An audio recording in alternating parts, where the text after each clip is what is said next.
의사 표현을 이제 텍스트로 하는 게 아니라 이미지로 뭔가 전달한다 하는 게 핵심이잖아요. 그래서 만약에 위의 내용을 중심으로 특허를 진행을 할 때 청구한 구성 전략이 이제 가장 중요하다라는 거고요. 뭐 보시면 제가 청구항을 ABC 안으로 한번 써봤어요. 이 내용을 기초로 했을 때 일단 물론 일렉트로닉 아츠가 이 내용에 대해서는 아직 특허로 뭐 진행을 안 한 것 같은데 제가 검색해보니까 안 나오더라고요. 네. 그래서 가장 이 세 가지 요소를 좀 중심을 기억을 하셔야 되는데 일단 첫 번째로 핵심적인 특징 이외에 불필요한 기재는 적으면 안 된다. 그리고 일반적이고 추상적인 단어 위주로 선택을 하고 불가피한 경우에는 뭐 물론 디테일한 단어를 써야겠지만 이제 처음 출연할 때는 일단 일반적이고 추상적인 단어로 해서 좀 권리 범위 넓게 갖고 가고 세 번째로는 이 특허를 등록을 받았을 때 과연 상대방 업체를 공격할 수 있느냐. 결국 특허라는 거는 독점 배타권이거든요. 그래서 이 특정한 게임 이 내용 이 기술에 대해서 나만 쓰는 권리를 받고자 특허를 내는 거이기 때문에 상대방이 따라할 경우에 권리 행사를 할 수가 있는데 특허를 구조를 좀 잘못 설계를 하면 이 특허를 가지고 상대방 업체를 공격을 못하는 상황이 벌어져요. 예, 제가 말씀드릴 건데요. 그래서 이 세 가지 요소를 일단 좀 핵심적인 요소로 기억을 하셔야 되고요. 다른 변리사랑 상담을 하실 때도 반드시 이런 관점에서 청구항 정도는 꼭 피드백을 주셔야 돼요. 그래서 바쁘시겠지만 이제 명세서 쓰고 이제 저희가 보내면 대충 그냥 출원해주세요 이렇게 하지 마시고 청구항 정도는 좀 보셔야 되는데 일단 첫 번째로 뭐 앞에 뭐 있다고 치고 게임상의 복수의 캐릭터 상측에 배치되는 말풍선 표시대에 상기 캐릭터의 감정을 미리 정해진 아이콘 중에서 하나와 매치하여 표현하는 뭐 감정 표현 방법 이런 형태로 뭐 특허를 청구항을 구성을 할 수도 있겠고 비안으로는 게임상의 캐릭터의 감정을 아이콘으로 표시하는 데이터를 생성하는 서버 그리고 상기 서버와 연결된 뭐 미드웨어 서버 그다음에 뭐 이제 트래픽 분산 때문에 그리고 상기 미드웨어 서버와 연결된 클라이언트 장치를 포함하는 뭐 감정 표현 뭐 시스템 뭐 이런 식으로 한다든지 그리고 세 번째 시안으로는 게임상의 캐릭터의 상태를 소정의 이미지로 표시하는 감정 표현 방법 이런 식으로 심플하게 갈 수도 있겠죠. 그래서 어떤 게 제일 좋아 보이시나요? A, B, C 중에서 네, C가 가장 권리 범위가 일단 넓죠. 만약에 선행 기술이 없다는 전제하에서 이런 시스템이 지구상에 처음 등장했다라고 가정했을 때 이제 A, B, C 안 중에서 권리 행사에 가장 효율적이고 가장 넓은 부분은 C 안이에요. 그래서 그럼 A 안은 뭐가 조금 지엽적인 요소가 들어가 있을까요? 여기 보시면 캐릭터의 상측에 표시된다. 캐릭터의 상측에 표시되는 거는 수많은 표현 방법, 기법 중에 하나일 뿐이고 이게 옆에 표시될 수도 있고 상측이라고 명확하게 한정을 해버리면 다른 상대방이 진짜 말 그대로 아래쪽에 배치한다든가 옆쪽에 이렇게 뭐 배치한다든지 이렇게 돼버리면 피할 수가 있는 거예요. 피하는 요소를 주는 거거든요. 그리고 그다음에 뭐 복수의 캐릭터라는 말도 뭐 물론 온라인 게임이기 때문에 뭐 캐릭터가 여럿이 나오는 건 당연한데 되도록이면 그냥 하나를 기준으로 작성을 하시는 게 좋습니다. 그래서 굳이 또 복수해라는 말을 안 쓰셔도 되고요. 그리고 말풍선 표시라는 것도 사실은 말풍선 표시로 될 수도 있고 아이콘만 짠 하고 옆에 표시가 될 수도 있는 거니까 이런 것들도 사실 불필요한 표현 중에 하나예요. 그리고 캐릭터의 감정이라고 또 한정이 되는데 감정이 아니라 더 상위 개념인 뭐 상태라든가 뭐 이런 것들로 좀 기술을 할 수도 있겠고 그렇게 되면 저쪽엔 좀 바꿔야겠네요. 뭐 상태 표현 방법 이렇게 아무튼 그렇고 이제 미리 정해진 아이콘 중에서 하나와 매치해서 표현한다라고 표현이 됐는데 뭐 아이콘이라는 단어가 또 약간 주는 좀 제한적인 의미가 있기 때문에 그냥 이거에 더 포괄적인 용어인 이미지라는 걸 저희가 이제 일부러 쓰는 거죠. 그래서 AI는 뭐 그렇게 나쁜 건 아닌데 이제 이걸 그냥 그대로 그냥 충실히 잘 묘사한 거죠. 근데 이것만으로는 좀 부족합니다. 이렇게 추론하시면 안 돼요. 그리고 비안 같은 경우는 게임상의 캐릭터의 감정을 아이콘으로 표시하는 데이터를 생성하는 서버, 미들웨어 서버, 클라이언트 장치를 하나의 청구항으로 묶었는데 실제로 이 비안은 3번에 대한 내용이거든요. 3번 보시면 상대방 업체를 공격할 수 있는 구조여야 된다. 즉 상대방 업체가 저 B 안에 있는 청구항 전체를 다 따라해야 저희가 권리 행사를 할 수 있거든요. 근데 아시겠지만 뭐 서버 당연히 뭐 게임 제공하는 서비스하는 쪽에서 갖고 있는 거고 미드웨어 서버도 뭐 마찬가지로 자기네들이 갖고 있겠죠. 분산 때문에. 이제 세 번째가 문제예요. 클라이언트 장치. 클라이언트 장치는 클라이언트가 갖고 있는 거지 게임 개발회사가 갖고 있는 부분이 아니거든요.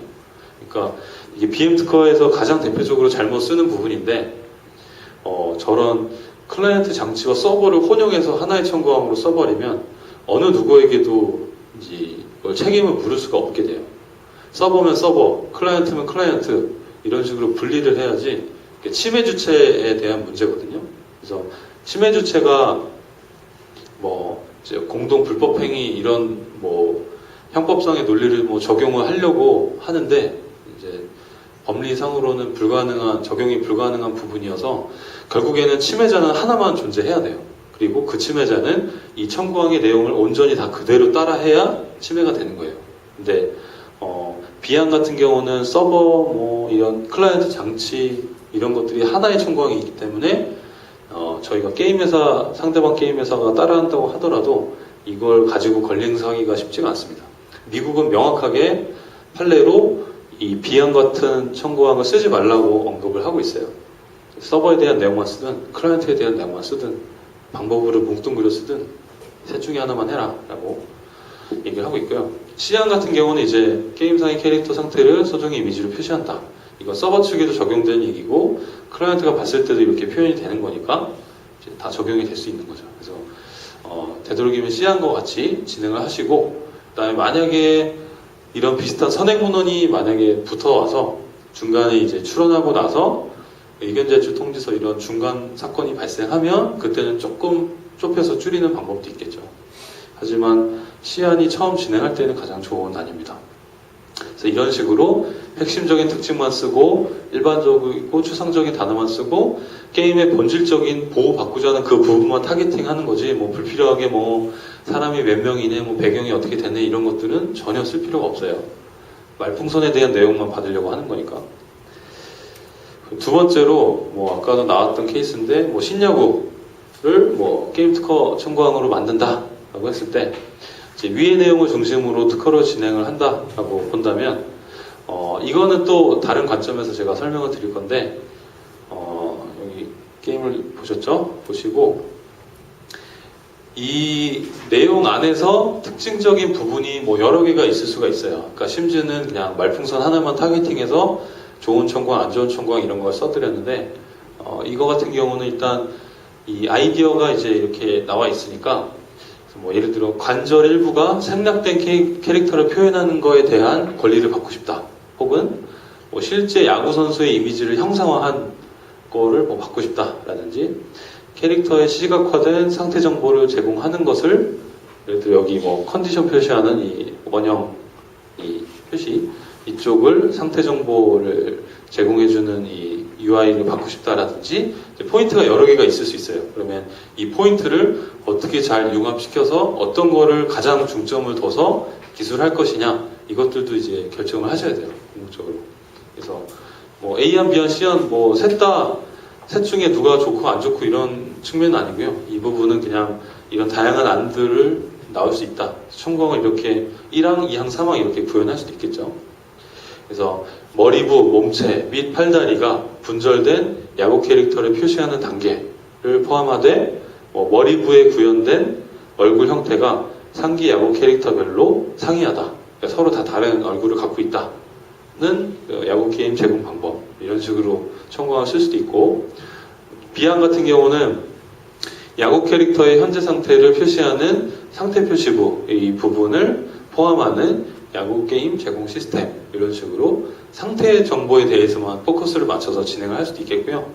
시안 같은 경우는 머리부, 몸체, 팔다리가 분절된 야구 캐릭터를 표시하는 단계 그리고 야구 캐릭터의 현재 상태를 이미지로 또 표시하는 단계 두 단계를 집어넣어서 이제 캐릭터 자체에 대한 표현도 보호받고 엔드 조합으로 해서 시각화된 상태 정보도 같은 청구항에 집어넣을 수도 있습니다.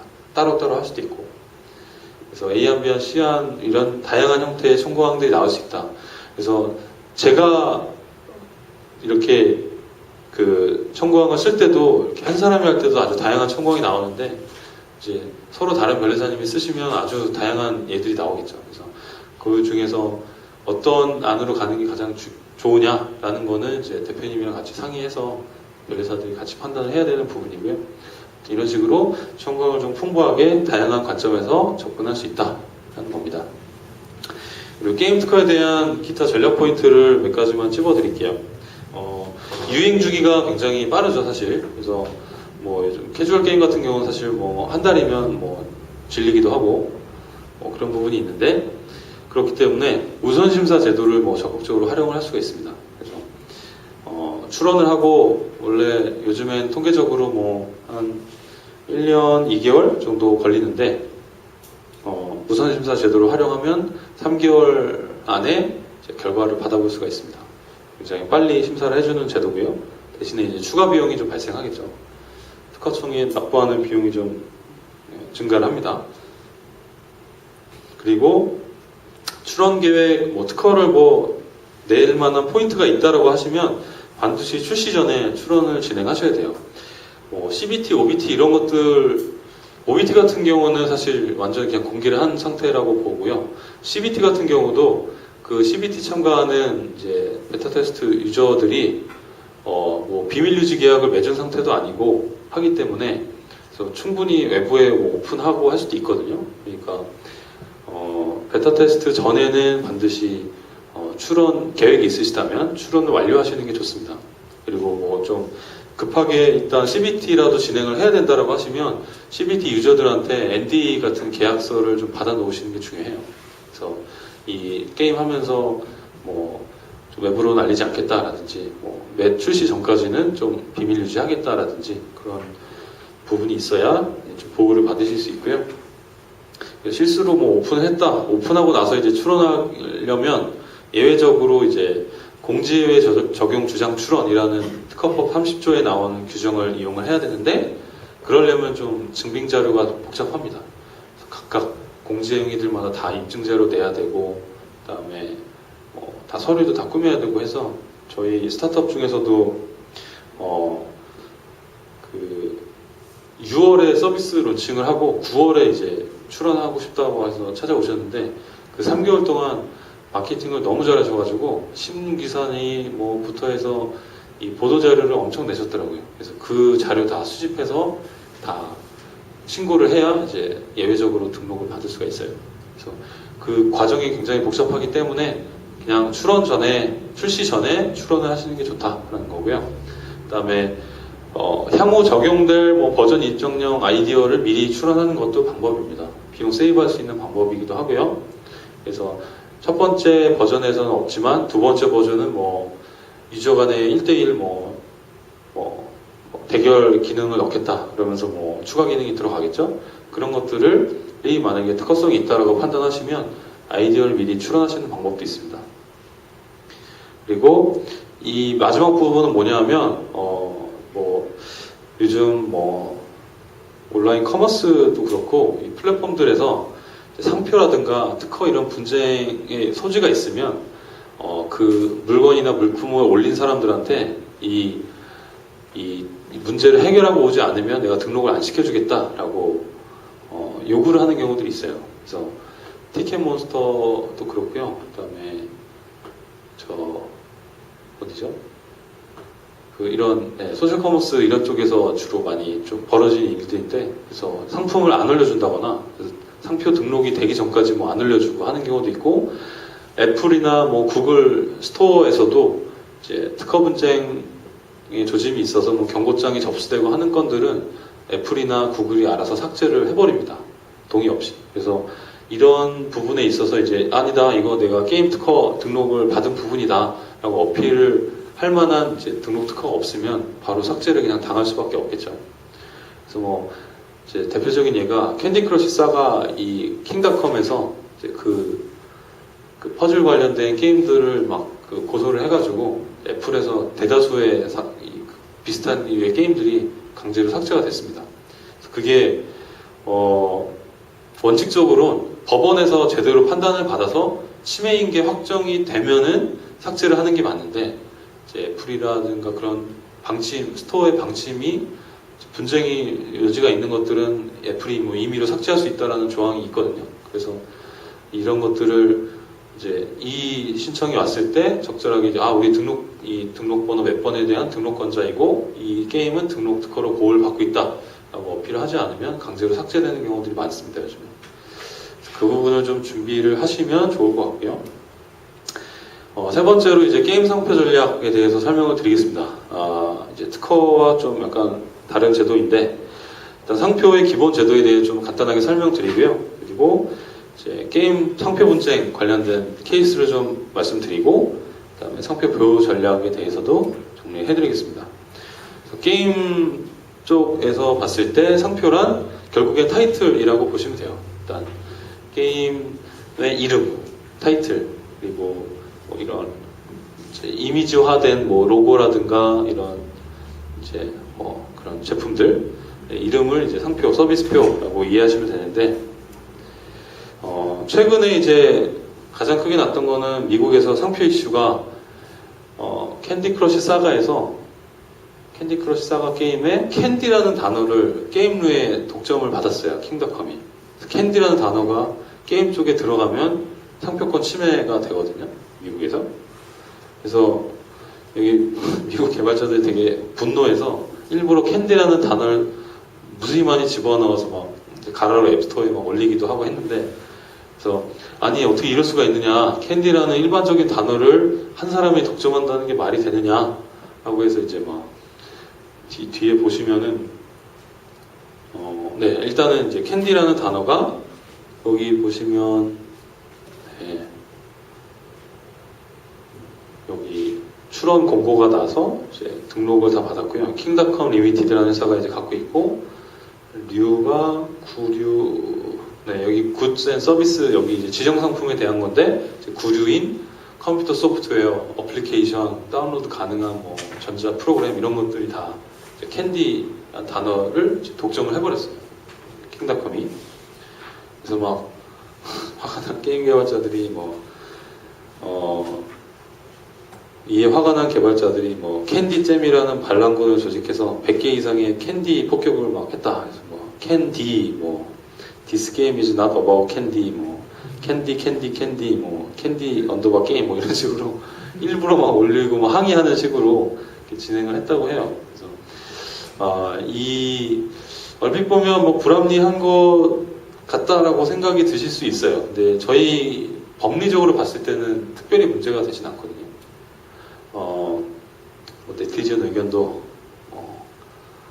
뭔가 잘못됐다라고 뭐 더의 특허를 걸고 싶다라는 등 뭐 이런 식으로 하고 있는데, 상표라고 하는 걸 좀 더 이해를 하시면 그럴 수도 있겠다라고 이해를 하실 수 있어요. 이게 뭐냐면 상표라는 거는 지정 상품이랑 표장 두 개의 결합으로 이루어지거든요. 그러니까 지정 상품은 이제 이 상표를 어디에 쓰겠다라고 하는 용처를 딱 분류해 놓은 표고, 그래서 소프트웨어, 뭐 의류, 뭐 아니면 식품류 이런 식으로 지정 상품에 대해서 이 표장을 쓰겠다라고 하는 이제 결합으로 이루어지거든요.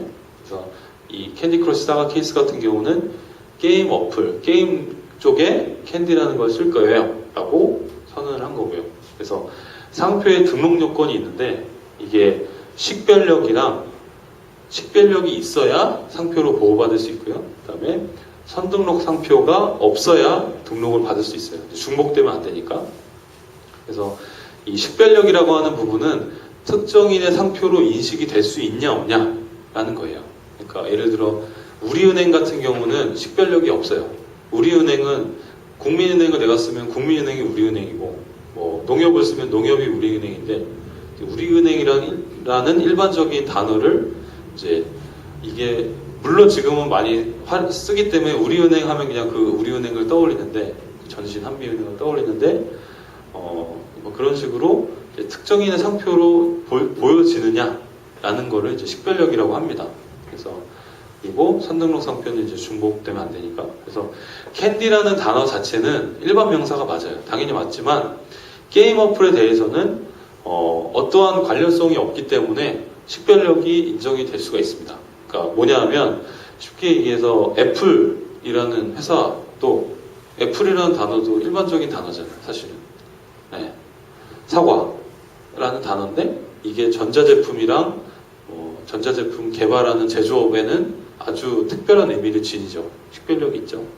그런 거랑 마찬가지로 캔디라는 단어도 게임 어플과의 뭐 연관성이 있는 단어도 사실은 아니고 캔디라는 단어를 들으면 아 이거는 뭐 게임 어플이네 뭐 이렇게 연관성이 있는 것도 아니고 하기 때문에 만약에 캔디라는 단어를 과자류, 사탕류 이런 데 그 신청을 했으면 당연히 등록을 못 받아요.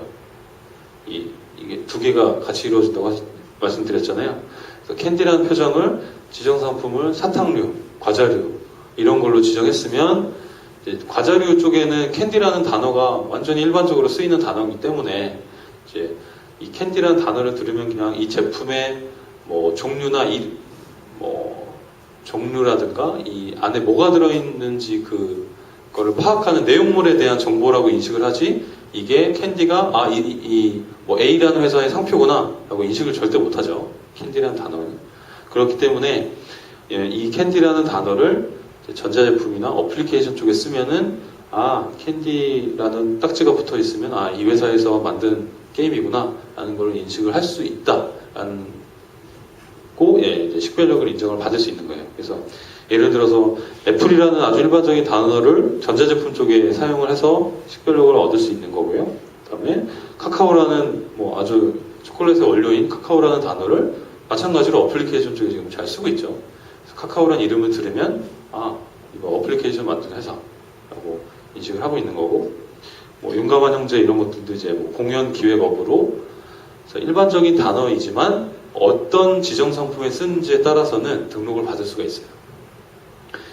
그래서 뭐 거꾸로 뭐 스토리, 게임, 무슨 어플, 사과 이런 것들은 이제 전형적으로 게임에 붙는 단어들이기 때문에 이런 것들은 이제 독점을 할 수는 없겠죠.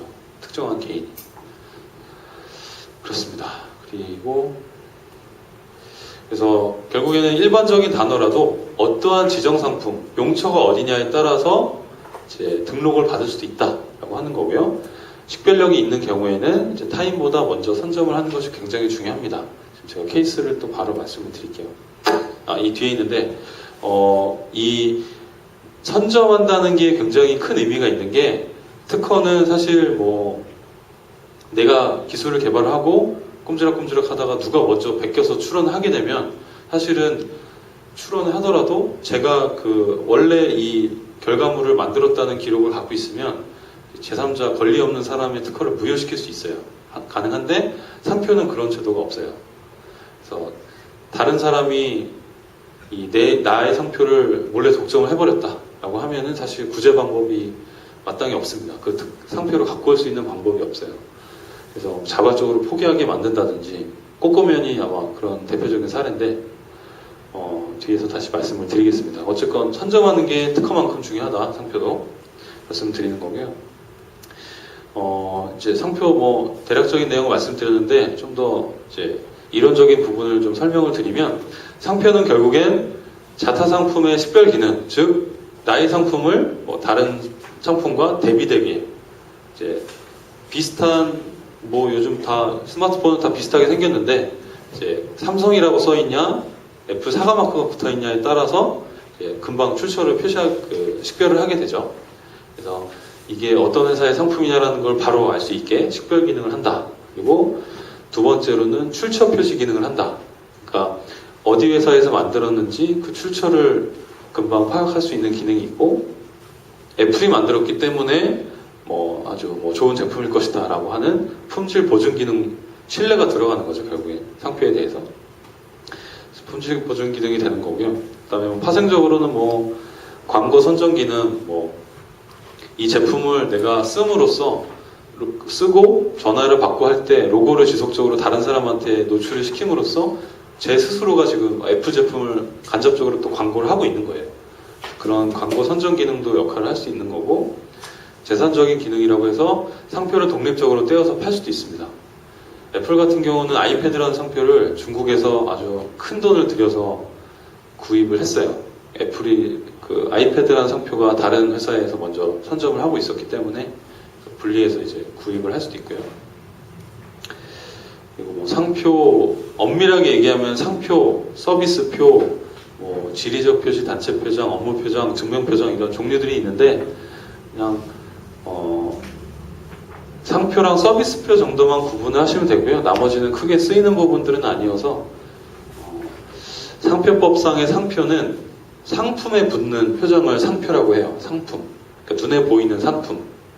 뭐 이런 생수에도 붙는 뭐 알파수 이런 것들도 이런 게 상표가 되는 거고, 서비스표는 뭐냐면 무형의 용역을 제공하는 서비스업을 영위하는 자가 이제 사용하는 표장. 즉 물건을 만들지 않고 뭔가 서비스만 제공하는 뭐 증권회사들, 은행들, 뭐 식당들 이런 데들은 이제 요식업 해가지고, 본죽 같은 경우는 뭐 물론 이제 본죽은 이제 테이크아웃 형태로 이제 물건을 판매하기도 하는데 기본적으로는 음식점이죠. 그래서 들어온 고객한테 음식을 제공해주고 거기에 대한 대가를 받는 서비스업, 전형적인 서비스업이기 때문에 그런 것들은 뭐 본죽이라고 딱지를 붙여서 뭐 공산품을 파는 게 아니잖아요.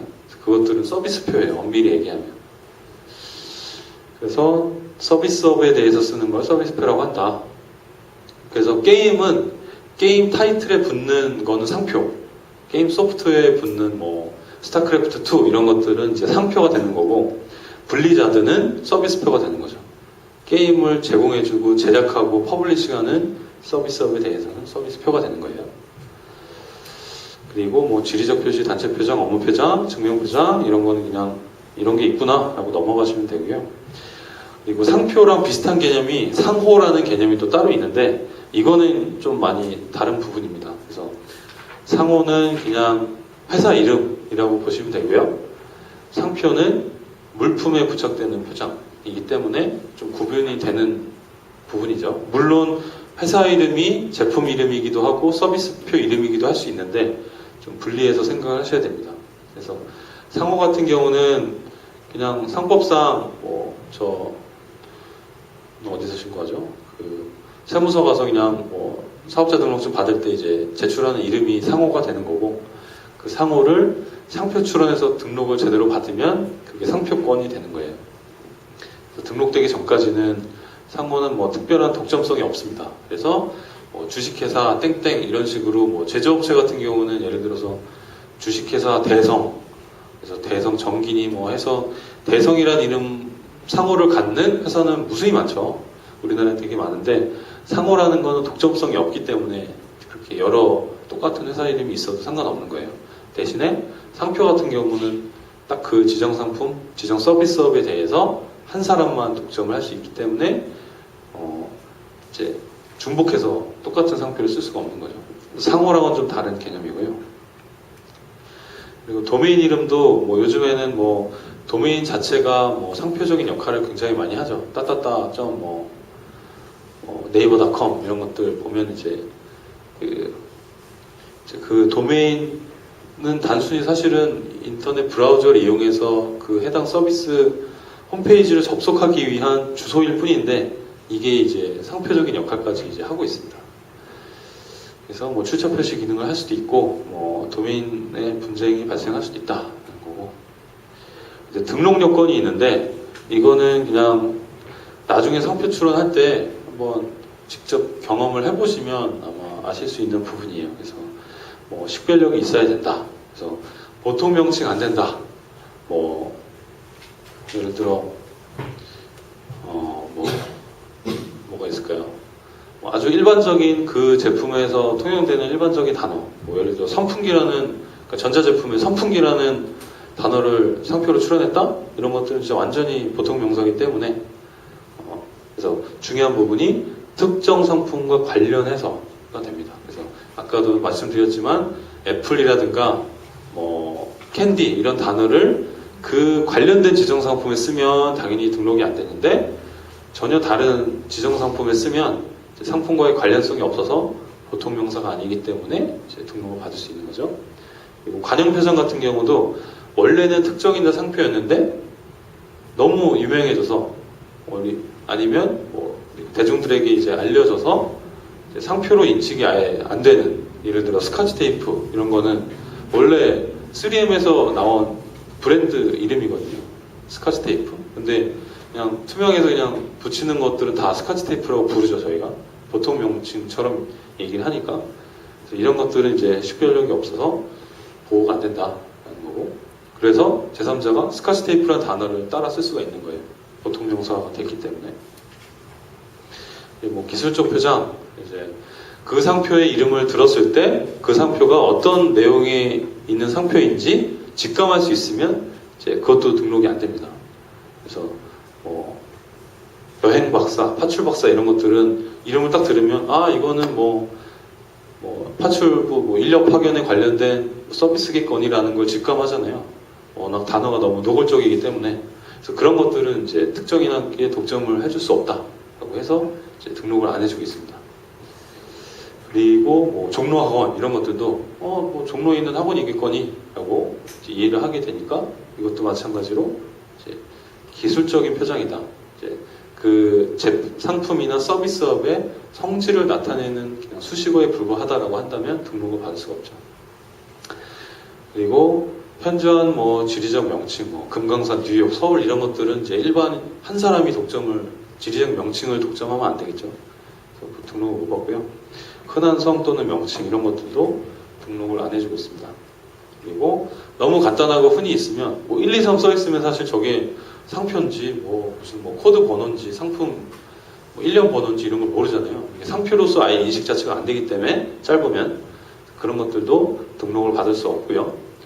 뭐 이런 것들도 뭐 빌리브 잇 오나 이런 것들은 무슨 뭐 캐치프레이즈나 문구로 인식을 하지 상표로서는 인식을 못하기 때문에 상표법상으로 보호가 안 된다. 뭐 나이키의 그 저스트 드 이런 것들도 식별력이 없다라고 판단하고 있습니다.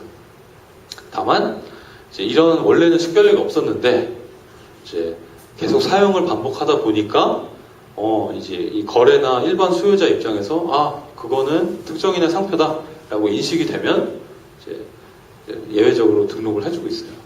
보호해줄 가치가 생겼기 때문에. 그리고요. 그다음에 상표법 7조에 보면 이제 등록 안 되는 예외적인 사항들이 쭉 있는데 뭐 국기, 태극기 마크를 누가 독점을 한다 상표로 당연히 안 되겠죠. 그다음에 뭐 국가, 뭐 공공단체 뭐 이런 읽어보시면은 뭐 당연히 이건 주면 안 되겠다라는 게 이해가 되실 거예요. 그리고 제일 빈번하게 발생하는 게 여기 7조이랑 7호에 대한 건데 타인의 선등록 또는 선출원 상표와 똑같으면 등록을 중복해서 안 해주겠다. 굉장히 많이 나오는 거절 이유입니다. 뒤에도 있는데 이건 쭉 그냥 읽어보시면 될 것 같습니다. 그리고 상표의 동일 유사가 있는데, 그러니까 상표를 두 개가 딱 있을 때 완전 동일하면은 뭐 당연히 똑같으니까 뭐 출원 단계에서는 등록을 안 해줄 거고, 이제 만약에 스타벅스라는 단어를 그대로 누가 따라해서 커피숍을 한다라고 하면 이제 침해가 또 성립이 되겠죠. 상표 침해. 이제 그럴 때 상표가 유사한지를 판단하는 방법인데 이제 외관, 뭐 호칭, 관념이 있는데요. 일단 시각적 요인으로 봤을 때 여기 보시면 HOP와 HCP는 사실 엄밀히 얘기하면 단어는 다른데 이제 얼핏 쑥 보면 그냥 비슷해 보인다라는 거예요. 그래서 이것들은 이제 외관이 유사해서 유사 상표다라고 판단을 하는 거고요. 그리고 이것도 물론 음은 똑같지만 한자는 엄밀히 얘기하면 다르잖아요. 근데 이제 비슷하게 보이기 때문에 이제 등록을 못 받는다. 그리고 이렇게 등록이 이렇게 돼 있고 이렇게 따라하면 침해가 된다라는 거예요. 유사하기 때문에. 그리고 제일 중요한 부분이 사실은 호칭입니다. 호칭. 그래서 발음이 어떻게 되느냐. 청각적인 요인. 그래서 하나는 영어로 쓰고 하나는 한글로 쓰면 그 영어를 그냥 발음을 하면 한글 발음처럼 똑같이 된다라고 하면은 외관은 다를지언정 호칭이 똑같아서 침해가 성립이 되기도 하고 유사상표로 판단이 됩니다. 그런 부분이 있고요.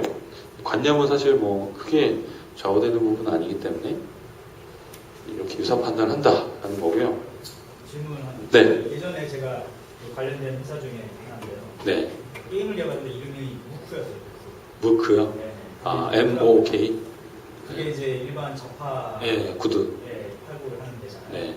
거기서 연락이 와가지고 그럼 우리 상표권이 있으니까 그걸 쓰면 안 된다 해서 네. 제가 이름 바꾼 적이 있어요. 아, 그래요? 그게 말이 되나요? 경찰팀 말이야? 무크 그 회사에서 게임 그 어플리케이션 이쪽인 구류에도 만약에 무크를 등록하고 있으면 그거는 가능해요. 그렇게 권리 행사할 수 있습니다. 보통은 이제 기업들이 구류는 거의 대부분 다 하나씩 넣거든요.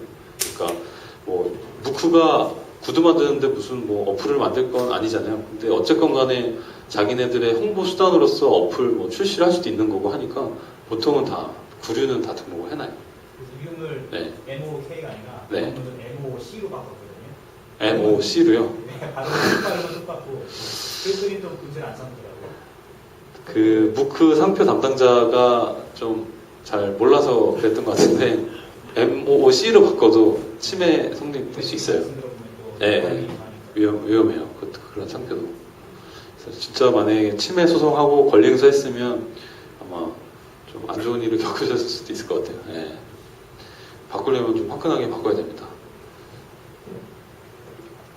그리고 이제 상표권 존속기간 같은 경우는 설정 등록이 있는 날로부터 10년이고 갱신을 계속할 수 있어요. 10년 단위로.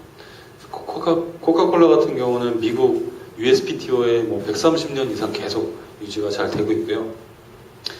결국에는 이게 상표는 사실 쓰면 쓸수록 더 가치가 올라가잖아요. 사용자의 신뢰라든가 인지도 이런 게 점점점 증가하기 때문에 상표를 만약에 10년만 하고 땡 이러면 이제 그 상표권자 자체에게도 굉장히 불합리한 일이 벌어질 거고 일반 수요자 입장에서도 어느 날 갑자기 코카콜라의 상표권자가 A에서 갑자기 B로 바뀌어서 완전 다른 제품이 나온다 라고 하면 굉장히 혼동이 되겠죠. 그래서 상표는 계속 갱신할 수 있도록 유지를 하고 있습니다. 10년씩 계속 할 수 있고요. 다만 상표를 등록받아 놓고 안 쓰면 3년 동안 안 쓰면 취소가 될 수도 있어요. 상표에 쓸 수 있는 단어라든가 뭐 기호 이런 것들은 사실 정해져 있잖아요. 그리고 사용자들이 쓰고 싶어하는 단어들은 좀 한정이 되어 있는데 그것들을 이제 등록을 받아놓고 쓰지 않는다라고 하면 이제 공익적인 측면에서 취소하고 그럼 다른 사람 너 그거 안 쓸 거면 다른 사람 줘라 이런 취지로 불사용 제도를 두고 있습니다. 그리고 뭐 상표권 이전도 할 수 있고요. 라이센스 통해서 전용 사용권, 뭐 통상 사용권 다 줄 수 있습니다. 대표적인 예가 우리나라의 회계 로펌들이 이런 걸 많이 써요. 그래서 딜로이트, 안진, 회계법인 이런 것들이 딜로이트의 뭐 한국지사가 아니라 딜로이트의 상표권을 라이센스 받아서 이름만 그냥 붙여서 쓰는 거예요. 돈을 주고 쓰는 거예요. 딜로이트 본사랑은 아무런 관련성이 없습니다. 저도 그런 줄 알았는데 없더라고요. 나중에 알고 보니까 그냥 이 상표를 사용할 수 있는 권리를 돈 주고 취득해서 그냥 딜로이트라는 단어를 붙이는 거예요. 뭔가 관련성이 있는 것처럼 비즈니스를 하기 위해서 이런 식으로 뭐 상표 라이센스가 굉장히 활발하게 또 진행이 되고 있다라는 거고요. 그래서 상표 선점 사례 몇 개 소개를 해드릴게요. 이 남자의 자격의 이 상표 꼬꼬면이라고 이제 이경규 씨가 뭐 라면 뭐 이런 경진대회에서 이제 아주 호평을 받아서 이제 결국에는 야쿠르트에서 이제 실제 제품화가 됐는데 일반인이 상표를 먼저 등록을 받았었어요. 이 남자의 자격이 방영된 다음 날 뭐 노원구에 사는 뭐 김모 씨가 꼬꼬면이라는 상표를 자기가 출원해버린 거예요. 해서 등록 출원 공고가까지가 났었는데 근데 이제 워낙 이제 언론에 십자포화를 받고 이제 실명이 다 거론이 되거든요. 사실은 출원인이 누구다라고 딱 이름 세 글자가 나오고 어디 사는지 대충 정보가 딱 나오기 때문에 그래서 뭐 압박이 못 견뎠는지 결국에는 그분이 이제 자기가 자체적으로 상표를 출원을 그냥 취하하셨는데 이런 식으로 선점이 되면 사실 만약에 저 사람이 좀 더 얼굴이 두꺼워서 계속 유지한다라고 하면 저 이경규 씨랑 그다음에 야쿠르트가 저 일반인한테 돈을 주고 상표를 사와야 돼요. 아니면 로열티를 뭐 매번 계속 지불한다든가 그런 불합리한 상황이 벌어질 수밖에 없어요.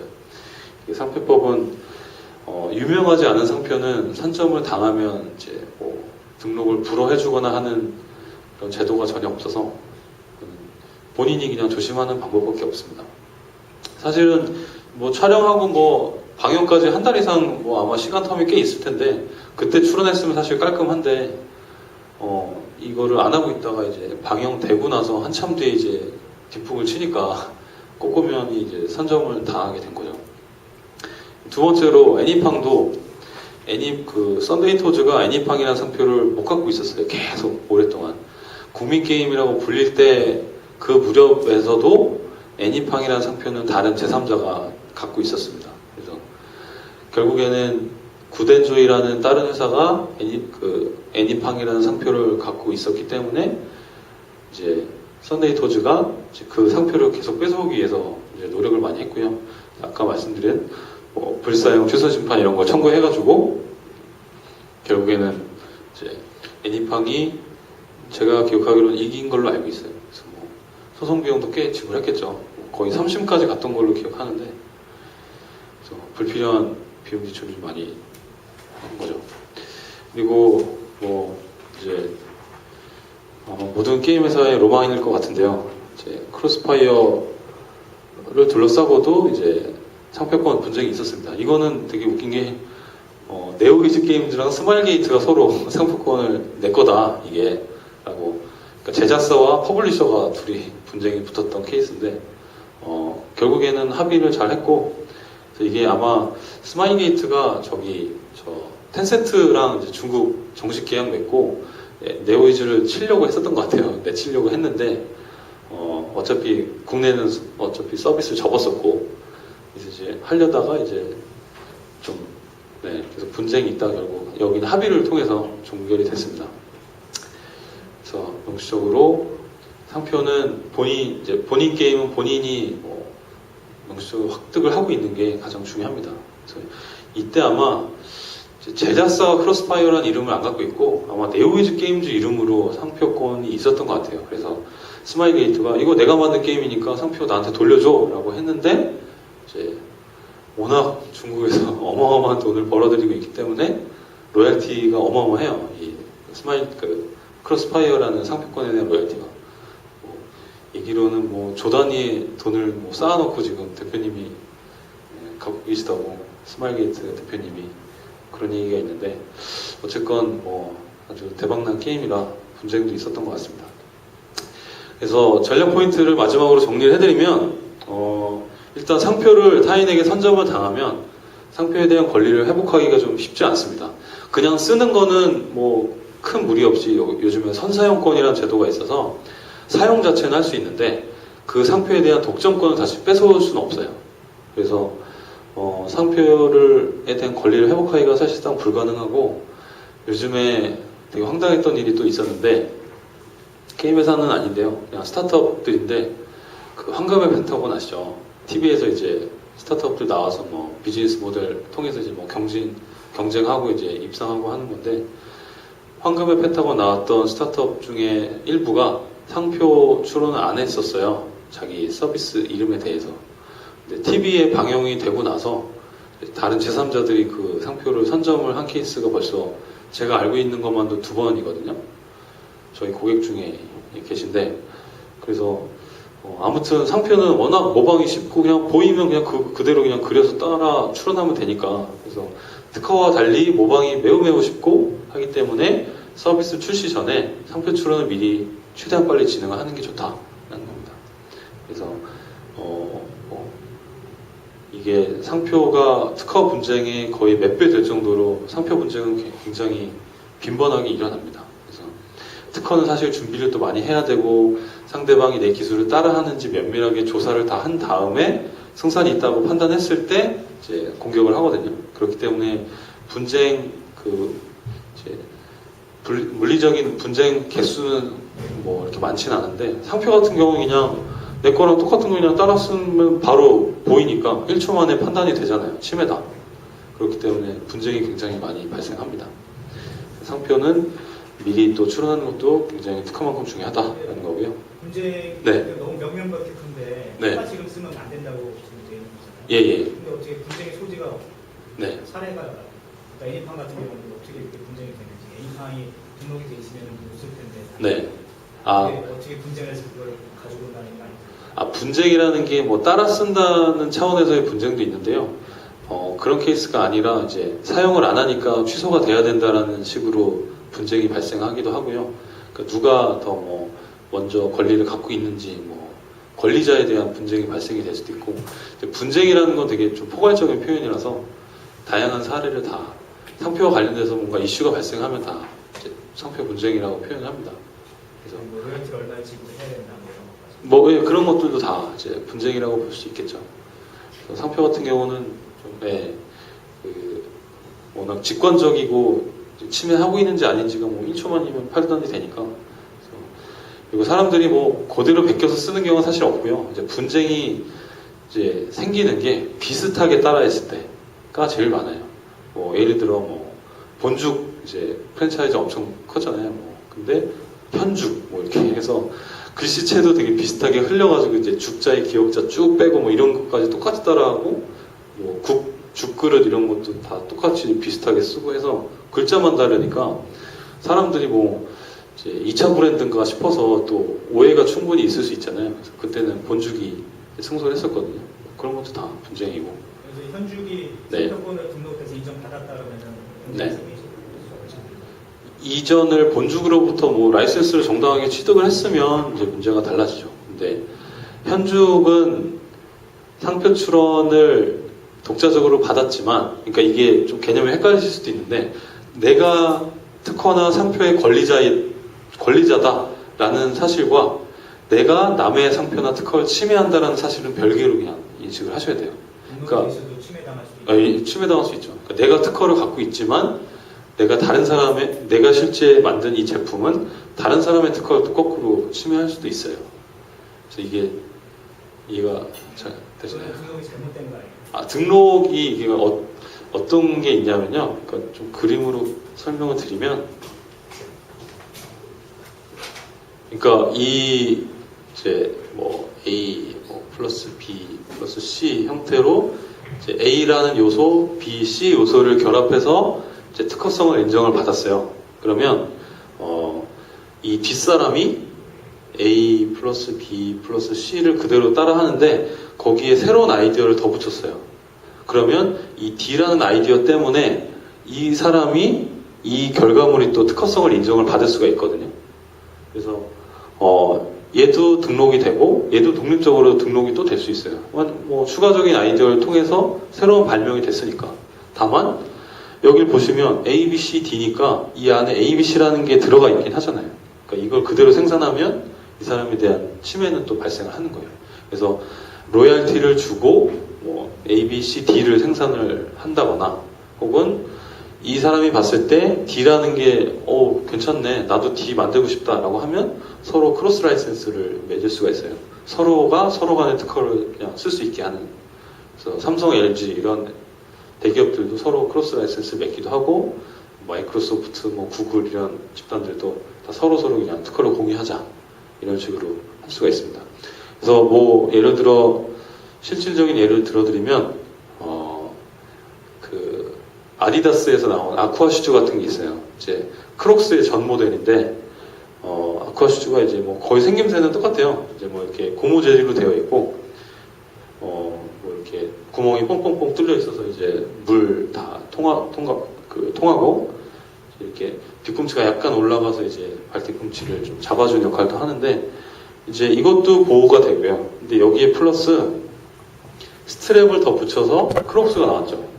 여기 이렇게 돼 있고 이렇게 돼 있어가지고 이거를 앞으로 했다가 뒤로 했다가 하면서 이제 기능성을 더 부여를 했잖아요. 그래서 이런 부분이 또 인정받아서 크록스가 또 이거에 대한 권리를 확보를 했거든요. 그래서 만약에 크록스가 이 제품을 생산을 하게 되면 이 아디다스에 대한 아쿠아슈즈의 원천 권리는 또 침해가 되는 거예요. 그래서 크록스를 판매할 때 일부에 대해서는 로열티를 지급을 하는 식으로 비즈니스를 이어나가겠죠. 그런 식으로 이제 특허가 이게 잘못된 건 아닙니다. 사실은 이제 만약에 이게 불가능하다라고 한다면 더 이상 특허가 나올 게 없어요. 특허는 기존 거를 해서 플러스 알파를 가는 거니까. 네. 약간 그런 게 좀 많이 있을 것 같은데. 네. 상표는 사실은 좀 그런. 상표는 그렇죠. 네, 상표는 등록이 돼 있는데 네. 쓰다가 갑자기 네. 잘 되니까. 네. 한 상표를 다른 사람이 갑자기 그때는 이제 등록이 잘못됐기 때문에 등록 취소를 하면서 같이 치매까지 같이 정리를 했을 거예요.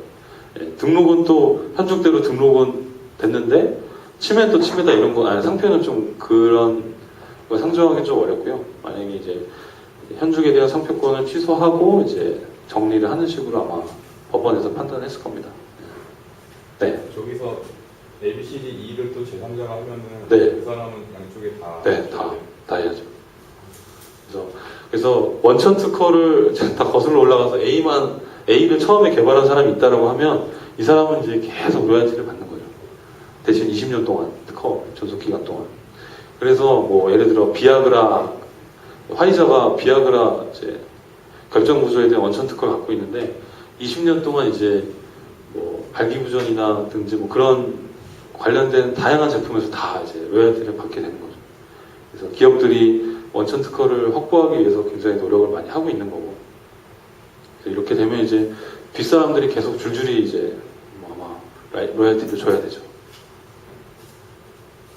아까 네. 사무부에서 선사용권 말씀해 주셨잖아요. 예, 예. 선사용권은 그러면 따로 로열티를 내지 않고 쓰는 그게 건가요? 제가 지금 법조문을 선사용권을 뭐 사실 실제 케이스에서 써본 적은 없어서 이론상으로만 저도 알고 있는데 제가 듣기로는 유상으로 알고 있는데 네. 제가 확인 다시 한번 해보고 말씀드릴게요. 꼼꼼면 같은 경우에 네. 그럼 선사용권에 해당이 되는 게 아닌가 그걸 여쭤보고 싶거든요. 네, 그쵸.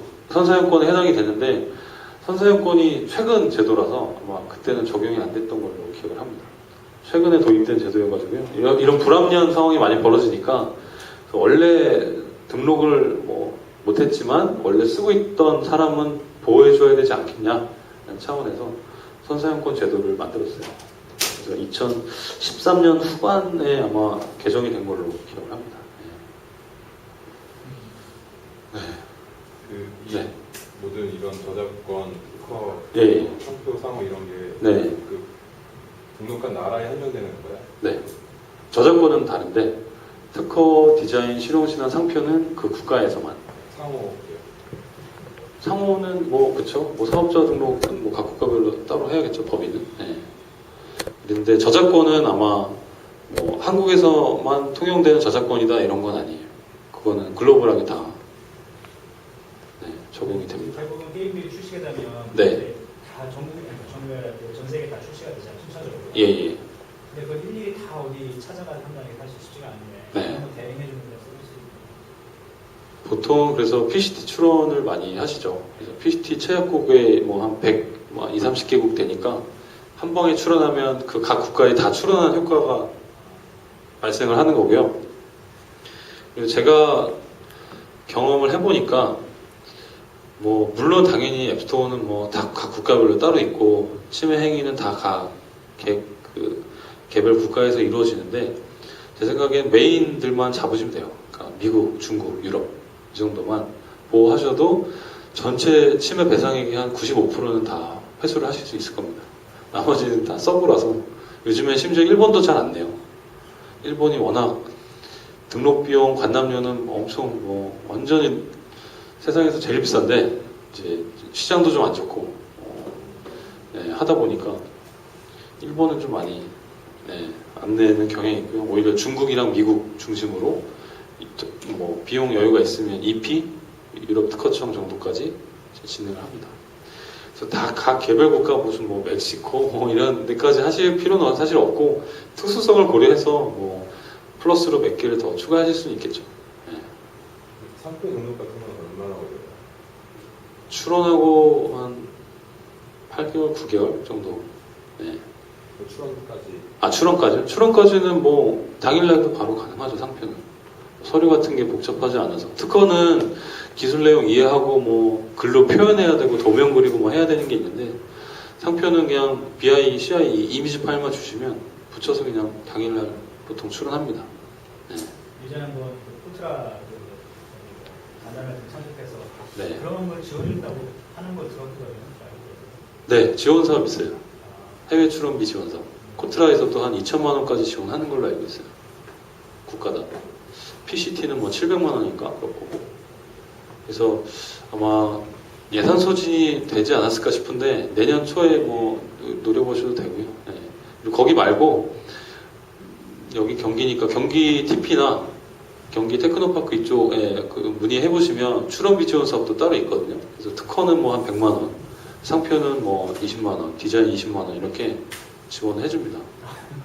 그래서 뭐 거의 상표 디자인은 사실 비용이 비슷하니까 예, 거기면 다 거의 커버가 되고요. 특허도 뭐 상당 부분은 자비로 다 내시는 것보다는 이렇게 지원 받으시는 게 낫죠.